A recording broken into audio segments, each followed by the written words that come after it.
Assalamualaikum warahmatullahi wabarakatuh. Hamdan syukranillah, salatan wassalaman ala rasulillah, amma ba'du. Berjumpa kembali di channel Santri NU. Semoga teman-teman yang sedang beraktivitas panjangkan umurnya dan dilancarkan rezekinya. Oke teman-teman, pada kesempatan kali ini saya menemukan video ya. Video ini ada salah satu ustadz ya menggugat Lihom Satun ya, yang biasa dibaca ya, terutama orang-orang aswaja ya. Jadi di sini saya menemukan di media sosial TikTok, di sini akun Ustadz Afandi kalau tidak salah ini ya. Jadi Ustadz ini ya malah menyebutnya itu ketika dianya itu menanggapi Lihom Satun ini ada ada bau syiah katanya ya. Oke, kita akan lihat videonya seperti apa. Berikut videonya. Utfibia, aku punya 5 orang yang karena 5 orang ini harol wabah, maka semua wabah penyakit akan hilang gara-gara 5 orang ini. Al-Mustafa wal Murtadha. Mustafa Nabi Muhammad, Murtadha Ali bin Abi Thalib, wabenahuma 2 anaknya Ali, Hasan Husain, wal Fatimah, dan Fatimah. Bau-bau syiah. Nah, dengarkan ya teman-teman ya, bau-bau syiah katanya teman-teman. Enaknya kalau ngomongin orang ini. Oke, kita lanjutkan videonya ya, dan sambil mendengarkan tentang pernyataan daripada Ustadz Afandi. Ambune ambu syiah. Baunya bau syiah. Kalau memang kau katakan orang mulia itu Ali, ada yang lebih mulia daripada Ali, Abu Bakar dan Umar, itu rankingnya. Jadi bau-bau syiah. Hati-hati, ini sholawat tidak pernah diajarkan Nabi. Kenapa orang-orang aswaja bertawassul menggunakan 5 misalnya dalam ibarat itu, dalam teks Lihom Satun, kenapa menggunakan 5?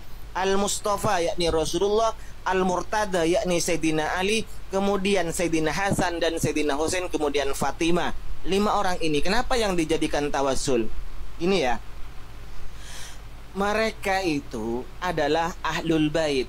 Sayyidina Ali, Sayyidatina Fatimah, Sayyidina Hasan dan Husain ini adalah ahli bait. Ya betul, itu adalah Ahlul Baitnya. Oke, kita lanjut.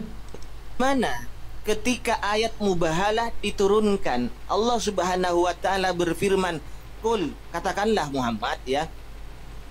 Ayat mubahalah itu gimana? Ta'alau nad'u abna'ana wa abna'akum wa nisa'ana wa nisa'akum wa anfusana wa anfusakum thumma nabtahil fanaj'al la'natallahi 'alal kadhibin. Ayat ini diturunkan untuk mubahalah. Ketika ayat ini diturunkan, siapa yang dipanggil oleh Rasulullah?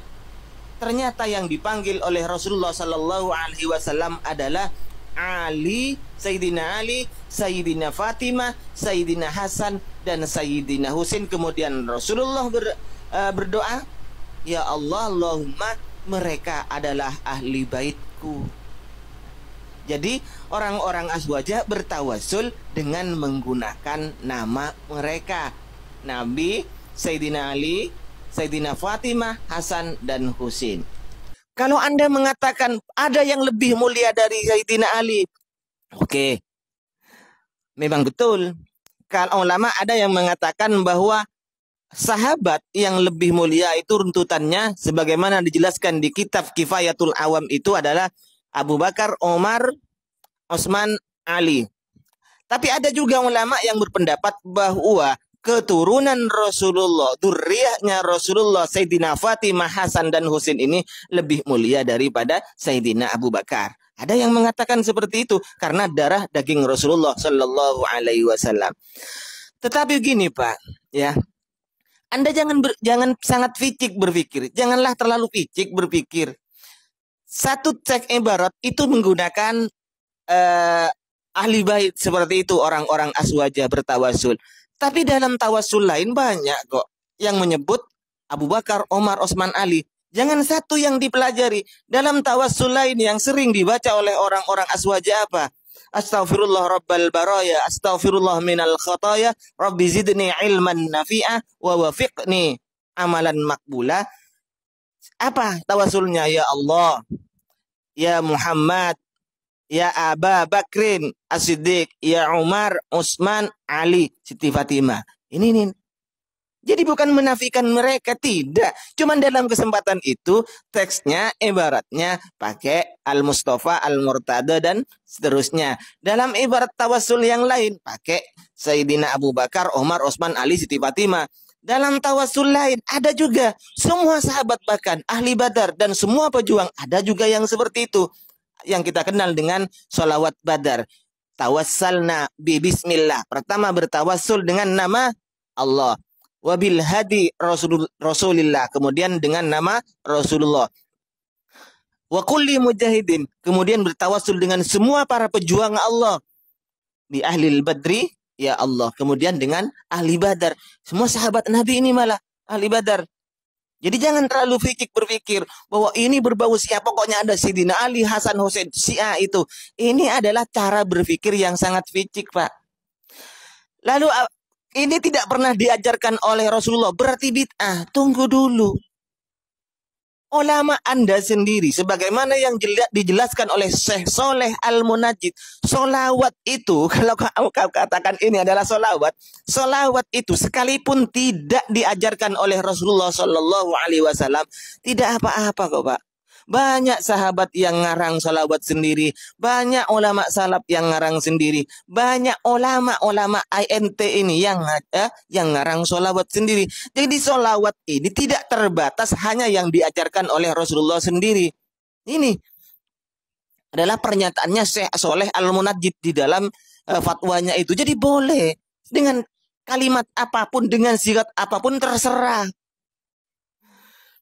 Sekarang masuk kepada pembahasan tawassul. Tawassul ini sebenarnya adalah masalah khilafiyah, masalah ijtihadiyah, ranahnya adalah masalah fikih yang tidak ada dalil yang qat'i, yang dhahirah, yang jaliyah, kata Ibnu Taimiyah.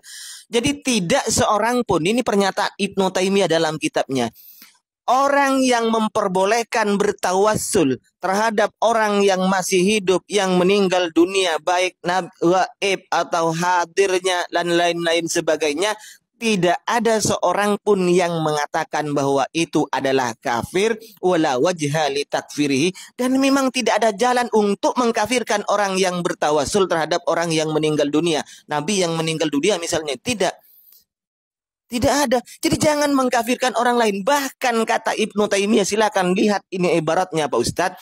Kata Ibnu Taimiyah, orang yang gampang mulutnya mengkafirkan orang yang bertawassul terhadap orang yang meninggal dunia, maka berhak untuk mendapatkan uqubah, mendapatkan hukuman, mendapatkan taksir yang sangat pedih. Karena mulutnya gampang mengkafirkan orang. Harus ada dalil yang jelas untuk mengkafirkan orang, yaitu yang menyalahi ijma, mengingkari ijma, bahkan yang mengatakan rukun wudhu itu ada 2, itu yang kafir, Pak. Ya, begitu, yang menyalahi ijma ulama, masa rukun wudhu itu ada 2. Ini Ibnu Taimiyah. Kemudian pendiri Wahabi sendiri, Syekh Muhammad bin Abdul Wahhab, grandmasternya Wahabi yang diagung-agungkan oleh orang Wahabi, juga mengatakan bahwa masalah tawassul terhadap orang yang meninggal dunia itu adalah perkara khilafiyah, ranahnya fikih, dan tidak boleh mengingkari yang ranahnya ijtihadiyah. Orang yang bertawassul terhadap Syekh Abdul Qadir Jailani misalnya, atau Ma'ruf Al-Karhi misalnya, bertawassul terhadap beliau-beliau ini, maka tidak bisa dikatakan bahwa itu adalah kafir. Tidak bisa. Itu adalah musyrik. Tidak bisa. Sekalipun Syekh Muhammad bin Abdul Wahhab mengatakan bahwa kami tidak mengerjakannya, tetapi tidak menyalahkannya, tidak mengingkari, bahkan tidak mengkafirkan, Pak, ya. Pak Abu Taslam, Abu Aslam. Kenapa? Karena tawassul ini memang diajarkan oleh Rasulullah. Ketika Rasulullah berdoa untuk umminya, Fatimah binti Asad itu, beliau mengatakan, Allahumma gimana? Bihaqqi nabiyika wal anbiya min qabli. Saya bertawassul dengan hak nabimu dan semua para nabi sebelum saya. Nah, Kata-kata ambiya min qabli otomatis di sini sudah meninggal dunia, Pak. Ya, para nabi sebelum nabi itu sudah meninggal dunia, tetapi kenapa nabi menyebutnya?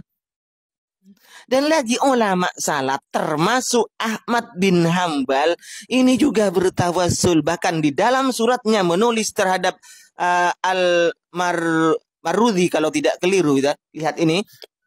Beliau itu menulis bahwa annahu yatawassalu bin nabi, bahwa beliau bertawassul terhadap Rasulullah sallallahu alaihi wasallam. Ingat, di zaman Ahmad bin Hambal Rasulullah sallallahu alaihi wasallam sudah wafat. Oke, teman-teman. Oke, teman-teman, sudah jelas ya pernyataan atau jawaban daripada Ustadz Afandi tentang salah satu Ustadz Abu Aslam ini menyampaikan sampai dianya itu menyebut-nyebut Syiah juga ya. Jadi ya seperti itulah ya. Golongan Wahabi bisanya hanya membid'ah-bid'ahkan, mengkafir-kafirkan sesama Islam ya. Oke, mungkin sekian videonya ya. Yang baca Lihom Satun terus baca ya. Jadi jangan dengarkan mereka ya. Mereka itu hanya bisa mengkafir-kafirkan, membidah-bidahkan sampai mengatakan Syiah dan sebagainya. Oke, mungkin sekian dari saya. Assalamualaikum warahmatullahi wabarakatuh.